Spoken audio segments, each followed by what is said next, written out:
I really don't know how to start this because usually this type of month I actually make a special cartoon review or something a special video for this October because it's sort of tradition on this channel make a Halloween's kind of cartoon review or these thoughts of a sort of show we sort of forgot in something bring back for Halloween. One of the things I was sort of thinking is maybe talk about Beetlejuice, but the last second I decided to change that and instead of just talk about growing up with Creepy.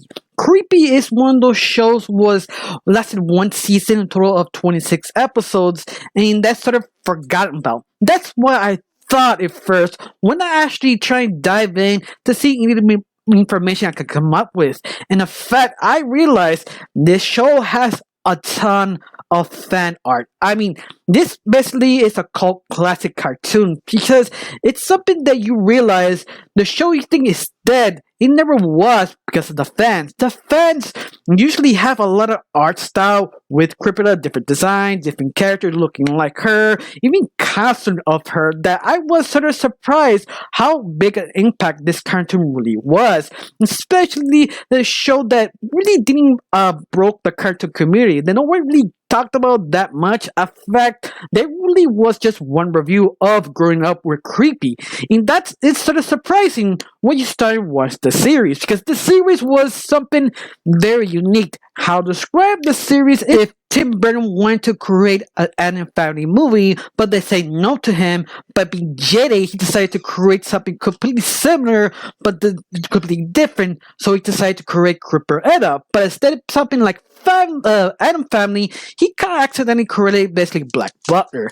That's the best way to describe the series because growing up with Creeper, it's something you think is sort of a slice of life kind of cartoon, but actually no, it's a combination of so many things. And this is the reason why I sort of compared it to Black Butler. Black Butler is something that is dark and gothic, but it's not that either. It's so much more. This is the reason why I compare Grown Up with Crippler and Black Butler because those two shows are very odd and different. It's not just darkness. It's not a slice of life type of show. It's a little bit more of everything. One episode is just never judge a person by his cover. That's basically the theme of the whole series. But no, that goes in deeper. It's an educational show, but plus even more, it's supernatural show. But no, it's more like a scientific show. But no, that's what the thing makes the series so interesting because it never decides what it wants to be. It's almost like, okay, I'm feeling doing this today kind of show. And that's the great thing about this series because you really know where it's going. You know the themes, but what's more, it just sort of surprises you. On top of all this, characters do die on this series. I mean, side characters, not main characters. And that's a sort of interesting because every time a character dies, usually they sort of need sort of a vagueness, sort of kind of like a Twilight Zone. If the character did die, didn't die, it's something they kind of play with this sort of series.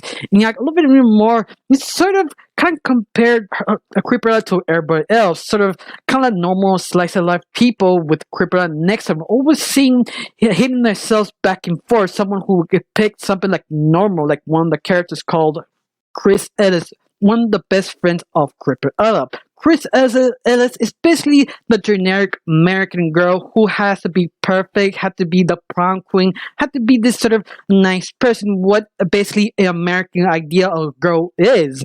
But compared to Creeper, it's sort of hitting themselves in the head because how different they really are.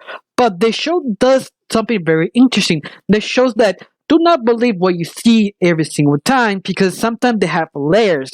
Like her best friend, Ella, she's sort of a gun enthusiast, kind of trying to kill all the bugs, kind of twisted military thought, but once more she acts kind of like American girl, like 1950s, sweet, adorable, oh golly gee, and she's just obsessed with her weapons. And you're just like, okay, I wasn't expecting that. And I think that's the best thing about this show. Each character has a certain layer to them. The very beginning, you really don't understand first. You think, oh, this is a generic character. Like Fudge, for example, is another friend of Crippler. Fudge is sort of a calm, very enthusiastic kind of type of character, but no, this guy says with horror. But you compare to see the Cripple, you think she's the one who says with horror. You see Fudge. Fudge is just a normal average dude who is obsessed with horror. Sort of the kind of Shaggy but trying to be cool but more calm down than Shaggy. Yes, that's the best way to describe it. And once more, this show just sort of surprises you, especially the art. The art, I said at the beginning, is sort of like what Tim Burton does, sort of this sort of gothic kind of thing. And no, Tim Burton did not do the show, just to make that clear. I'm using Tim Burton as an example because everything here feels like Tim Burton inspired. The design, the background, even the sort of normal people or how real life is compared to Kryptonite and her family, sort of dark and emo, but not really. And that's what I mean. It's sort of compares to everything. It's just sort of interesting. Of course, I think the biggest thing is how Creepy's story is sort of strange because Creepy or Creepy, that's basically she was raised by bugs. And I think that's the weirdest thing about this series. She was raised by bugs, and after that, they sent her to school. But at the beginning, they don't want her to send her to school. They think there's no need to, but at the end, she's human. She needs to talk to other people, to communicate, to kind of make her a well-established person in society. And it's sort of interesting because she doesn't want to tell people her family are bugs because they won't believe her or will think she's crazy. So sometimes every time she had to meet like a teacher parent kind of students, they usually make this sort of fake costume from the bugs so they can talk to the teachers or parents who need to talk to her. So that's why I mean this series, it's very unusual, but it works because how sort of honest it really is. How they always trying to say it's life is odd. Nobody is normal. Just the perspective you gave to the person. I mean, I think one of the best episodes is about Kryptonite, why she was sort of adopted in this family of bugs and why her parents left her. You never know why her left her, but in the end, she's sort of curious because she was an orphan.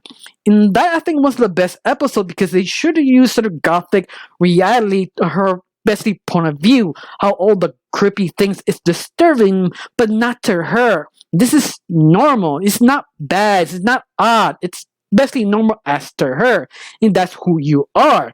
And that is sort of interesting and very positive. That's why I think maybe the reason why the show was well remembered, because let's face it, the fans will not let this go because it's very unusual type of show. And you also love it how the All-Star is kind of still sort of practicing, especially the couple episodes. The first couple episodes are kind of rough edges here and there because you don't know what they're doing first. It really shows that. Later on, they improve on that. On top of this, if you really want to see the series, you can watch it on YouTube. All the episodes are there. It's for free. The company left it there. It's completely okay now words. But besides that, let me ask you a question before I end this series. That you do remember growing up creepy? You remember it's very good? You remember your friends talking about it? Or you forgotten and the only time you remember when I actually put this video? Tell me down below. Let me know. I got really nothing else to say. Just thank you for watching. Don't forget to subscribe and have a wonderful day. Bye.